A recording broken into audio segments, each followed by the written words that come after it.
बिस्मिल्लाहिर्रहमानिर्रहीम। अस्सलामुअलैकुम। 28 फरवरी 2022 से शुरू होने वाले वीकली गोल्ड की फोरकास्ट के साथ हाज़िर हैं। गोल्ड को प्रेडिक्ट करने से पहले लास्ट वीक का रिव्यू कर लेते हैं। प्रीवियस वीक यानी कि जुमे वाले दिन हमने देखा गोल्ड 1898 पर क्लोज़ हुआ और पीर वाले दिन गोल्ड 1898 पर ही ओपन हुआ। उसके बाद रशिया और यूक्रेन के मबैन जंग ने गोल्ड को काफ़ी वोलेटाइल किए रखा और गोल्ड ने एक ही दिन में अपना वीकली हाई 1974 का लगाकर नीचे वीकली लो 1878 का लगाया। इसके बाद गोल्ड ने वापसी थोड़ी रिकवरी करके गोल्ड ने 1898 पर वीकली क्लोज दिया। इस तरह गोल्ड इस हफ्ते काफ़ी वोलेटाइल रहा और -$9 नीचे ही क्लोज हुआ। ये थे लास्ट वीक के रिव्यूज़। इसके बाद अगर इस हफ्ते की हम रेजिस्टेंस और सपोर्ट की बात करें तो इस हफ्ते जो रेजिस्टेंस बनेगी वो बनेगी 1950। अगर गोल्ड 1950 को ब्रेक करे और ऊपर कुछ देर स्टे करे तो फिर उसकी नेक्स्ट मूवमेंट 1975 तक जा सकती है। इसके बाद अगर नीचे सपोर्ट की बात करें तो इस हफ्ते की जो सपोर्ट रहेगी वो रहेगी, जो सपोर्ट बनती है वो है 1845। अगर गोल्ड 1845 को ब्रेक करे तो मज़ीद नीचे जा सकता है। ये थे इस हफ्ते की वीकली रेजिस्टेंस एंड सपोर्ट। अब बात करते हैं इस हफ्ते के डाटाज़ की। इस हफ्ते एक बहुत अहम डाटाज़ हैं जो गोल्ड को वोलेटाइल कर सकते हैं। इसके साथ साथ रशिया और यूक्रेन के मबैन जंग भी गोल्ड को वोलेटाइल करेगी।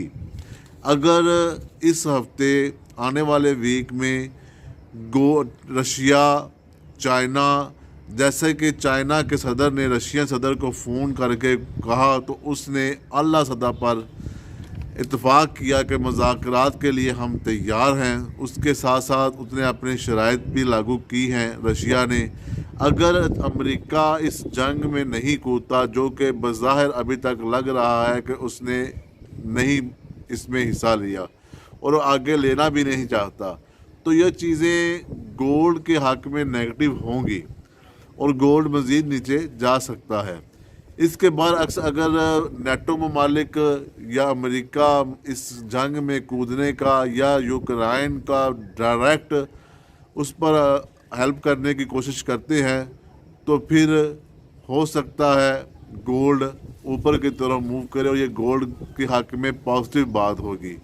इसलिए इन न्यूज़ पर भी आपको नज़र रखनी पड़ेगी इस हफ्ते, ख़ास करके ये न्यूज़। इसके अलावा जो हमने आपको डाटाज और रेजिस्टेंस और सपोर्ट बताई है या इसके लेवल्स जो बताएंगे वो आप ये समझें कि किसी भी वक्त फंडामेंटल न्यूज़ पर वो तमाम टेक्निकल एनालिसिस जो होते हैं वो बेकार हो जाते हैं, वो उतना असरअंदाज नहीं होते। फंडामेंटल न्यूज़ ज़्यादा अहम हो जाती है। इसलिए इस हफ्ते भी आपको न्यूज़ पर ख़ास नज़र रखनी पड़ेगी। अगर इस हफ्ते की फंडामेंटल न्यूज़ की बात की जाए, डाटाज़ की बात की जाए, तो इस हफ्ते फाइनल मैन्युफैक्चरिंग PMI नंबर्स हैं। इसके अलावा ISM मैन्युफैक्चरिंग PMI नंबर्स हैं और ADP non farm employment change है। FOMC मेंबर ब्लर्ड की स्पीच है। इसके अलावा फेड चेयरमैन पॉल के टेस्टिफाइज हैं और दूसरे दिन भी टेस्टिफाइज हैं फेड के चेयरमैन पावल के ही। फाइनल सर्विसेज PMI नंबर्स हैं, ISM सर्विसेज PMI नंबर्स हैं और इनके अलावा एवरेज आवरली अर्निंग्स भी हैं, नॉन फॉर्म एम्प्लॉयमेंट चेंज भी है और अनएम्प्लॉयमेंट क्लेम्स भी हैं। ये तमाम डाटेज इस हफ्ते के हैं जो कि गोल्ड को वोलेटाइल कर सकते हैं। इसलिए इस हफ्ते इन डाटाज के साथ साथ जो हमने इंटरनेशनल न्यूज़ के बारे में आपको बताया, आपको इस पर भी नज़र रखनी होगी। और गोल्ड में बगैर स्टॉप लॉस के आपको काम नहीं करना चाहिए।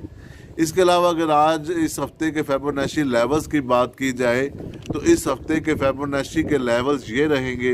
1883 उसका पिवट पॉइंट है। फर्स्ट रेजिस्टेंस जो इस हफ्ते की बनेगी वो बनेगी 1906 और सेकंड रेजिस्टेंस बनेगी 1920 और थर्ड बनेगी 1943। इसके बरअक्स अगर नीचे सपोर्ट की बात करें तो पिवट पॉइंट बनेगा 1883, फर्स्ट सपोर्ट बनेगी 1860, सेकंड सपोर्ट बनेगी 1846 और थर्ड सपोर्ट बनेगी 1823।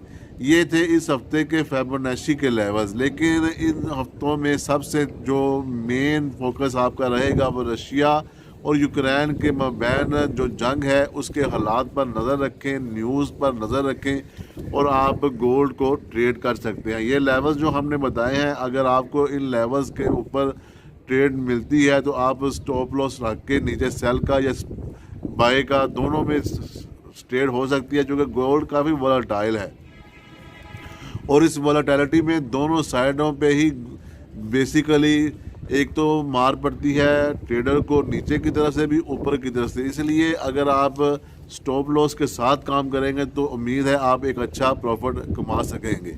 ये थे इस हफ्ते के न्यूज़ एनालिसिस और फिबोनाची के लेवल्स। उम्मीद है ये वीडियो आपको पसंद आई होगी। अगर हमारी वीडियो पसंद आए तो हमें लाइक करें, शेयर करें और सब्सक्राइब करना मत भूलें।